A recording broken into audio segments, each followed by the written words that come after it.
बाल बधू। रामपुर गांव के किसान दीनाराम ने अपनी बेटी सुगना की शादी 5 साल की उम्र में ही कर दी और 10 साल की उम्र होते होते सुगना के पति की मौत हो गई। सुगना ने कभी अपने पति का चेहरा तक नहीं देखा था, लेकिन समाज और गांव वालों की तरफ से उसे विधवा का दर्जा दे दिया गया। इस उम्र में सुगना बच्चों की तरह खेलती कूदती, उसे तो विधवा शब्द का मतलब तक नहीं पता था। एक दिन सुगना के सास ससुर दीनाराम के घर आते हैं। हमारी बहू अब 10 साल की हो गई है, इसे हम अपने साथ लेकर जाएंगे। अरे लेकिन मेरी बेटी आपके घर जाकर क्या करेगी?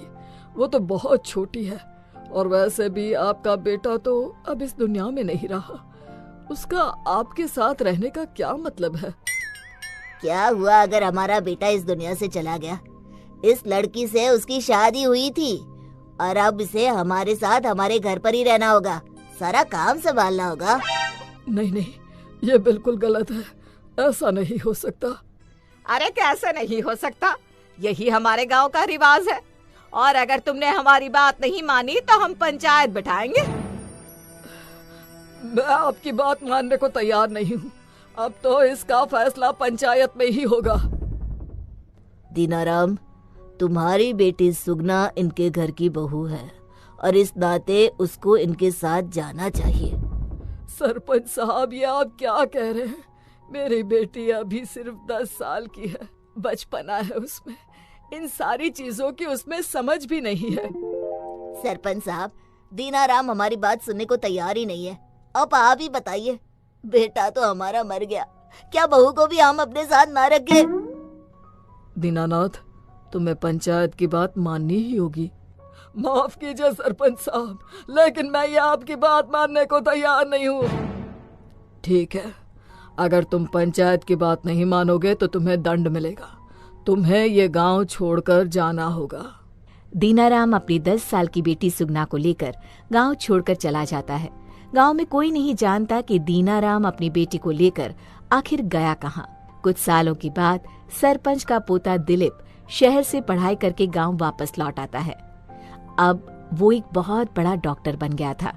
दादाजी, मुझे शहर में एक लड़की पसंद आ गई थी और मैं उसी से शादी करना चाहता हूँ। देखो बेटा, तुम शहर से पढ़कर आए हो, ये बात बिल्कुल सही है, लेकिन हमारे यहाँ अपनी मर्जी से शादी करना अच्छा नहीं माना जाता। ये हमारे गांव के कानून के खिलाफ है। लेकिन दादाजी, वो लड़की भी मेरी तरह बहुत बड़ी डॉक्टर है। इतनी कम उम्र में उसने बहुत पैसा और नाम कमाया है। नहीं नहीं, चाहे वो कितनी भी बड़ी डॉक्टर हो, हमारे घर की बहू नहीं बन सकती। मेरी माँ मुझे इस बात के लिए कभी मना नहीं करेगी दादाजी। अगर आप मुझे इस बात की परमिशन नहीं देंगे तो मैं अपनी माँ से बात करूंगा। अरे वो क्या तुम्हें परमिशन देगी? वो तो खुद विधवा है। उसका काम सिर्फ घर में काम करना है, इससे ज्यादा कुछ नहीं। घर के सारे फैसले मैं ही लेता हूँ। दिलीप अपनी माँ जमुना के पास जाता है। माँ, मैं एक लड़की को बहुत पसंद करता हूँ और उससे शादी करना चाहता हूँ, आप मेरी मदद कर दो ना। देख बेटा, 15 साल की थी जब तुम्हारे पापा से शादी करके इस घर में आई थी।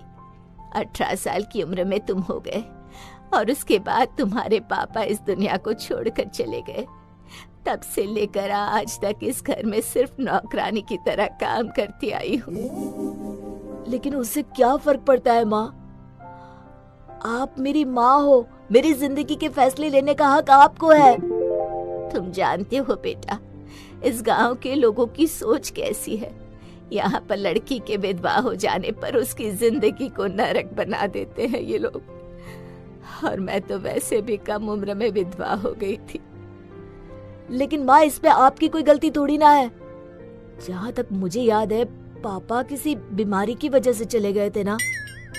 लेकिन तुम्हारे दादाजी और पूरा गांव तुम्हारे पापा की मौत की वजह मुझे समझते हैं। उन्हें लगता है कि मैं तुम्हारे पापा को खा गई। कितनी गलत सोच है इस गांव की। आप बताइए माँ, मैं क्या करूं? देखो बेटा, तुम्हारे दादाजी और ये गांव वाले कभी तुम्हें उस लड़की से शादी करने की इजाजत नहीं देंगे। तुम उस लड़की से चुपचाप शादी कर लो और फिर उसे घर ले आना। कुछ दिनों बाद दिलीप शहर की उस लड़की सोनाली से शादी करके उसे घर ले आता है। ये देखकर सरपंच को गुस्सा आ जाता है। मैंने तुम्हें लव मैरिज करने से मना किया था दिलीप। हमारी गांव वालों के सामने क्या इज्जत रह जाएगी। लेकिन मैं और दिलीप एक दूसरे को पसंद करते हैं, इस बात से आपको क्या परेशानी है? है लड़की, तुम डॉक्टर हो, इसका मतलब ये नहीं कि मुझे जवाब दोगी। चुपचाप इस घर से निकल जाओ वरना अच्छा नहीं होगा। दादाजी, हम इस घर से निकलने के लिए नहीं आए। हम दोनों मिलकर इस गांव में एक हॉस्पिटल खोलेंगे और साथ ही यहाँ के लोगों की सोच को भी बदलने की कोशिश करेंगे। और हाँ, आज से माँ भी हमारे साथ ही रहेगी। धीरे धीरे दिलीप और सोनाली मिलकर गांव में एक बड़ा अस्पताल खोलते हैं। दिलीप और सोनाली लोगों की बहुत सेवा करते हैं, उनका फ्री में इलाज करते हैं। ये देखकर गांव के लोग दिलीप और सोनाली को बहुत पसंद करने लगते हैं और उनकी लव मैरिज करने वाली बात को भी भूल जाते हैं। तभी एक दिन दिलीप और सोनाली को पता चलता है कि गांव की किसी लड़की का बाल विवाह करवाया जा रहा है, तो वो दोनों फौरन वहां पहुंचते हैं। ये क्या कर रहे हैं आप लोग? ये लड़की अभी सिर्फ 12 साल की है और आप इसकी शादी करवा रहे हैं? अरे डॉक्टर साहब, ये तो हमारे गांव में बरसों से होता आया है, इसमें गलत क्या है? सब कुछ गलत ही तो है। इतनी कम उम्र में लड़कियों की शादी करते हो। कोई बाल विधवा हो जाती है और कोई जिंदगी भर अपने ससुराल में नौकरानी बनकर रह जाती है। क्या फायदा होगा इतनी कम उम्र में शादी करवाने से? आपको अपनी बेटियों को पढ़ाना चाहिए और सही उम्र में शादी करवानी चाहिए। मेरे पोते और उसकी बीवी का दिमाग खराब हो गया है। इस गांव की परंपरा जैसी है वैसी ही रहेगी। और क्या सबूत है तुम्हारे पास कि लड़कियों के साथ ऐसा कुछ होता है? तभी वहां पर एक बुजुर्ग आदमी आता है। गांव के लोग उसे पहचान नहीं पाते, लेकिन ध्यान से देखने पर पता चलता है कि वो दीनाराम था। अरे दीनाराम, इतने बरसों के बाद आज गांव में लौट कर आ गए भाई। क्या हालचाल है? देखने में तो तुम काफी रईस लग रहे हो। कहीं पर डाका डाल दिया क्या?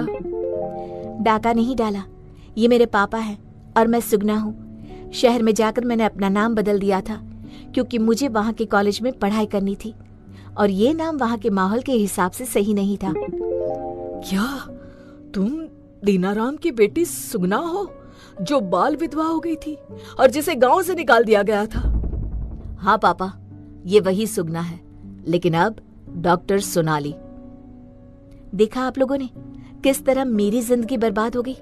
वो तो मेरे पापा ने समझदारी से काम लिया और मुझे पढ़ा लिखा कर काबिल बना दिया, वरना मैं भी किसी के घर की नौकरानी बनकर रह गई होती। जिस तरह से सरपंच जी ने अपनी बहू को बनाकर रखा है। अब तो आप लोगों को समझ में आ गया ना? आज से इस गांव में किसी भी लड़की का बाल विवाह नहीं होगा। हम सब मिलकर ये कसम खाते हैं।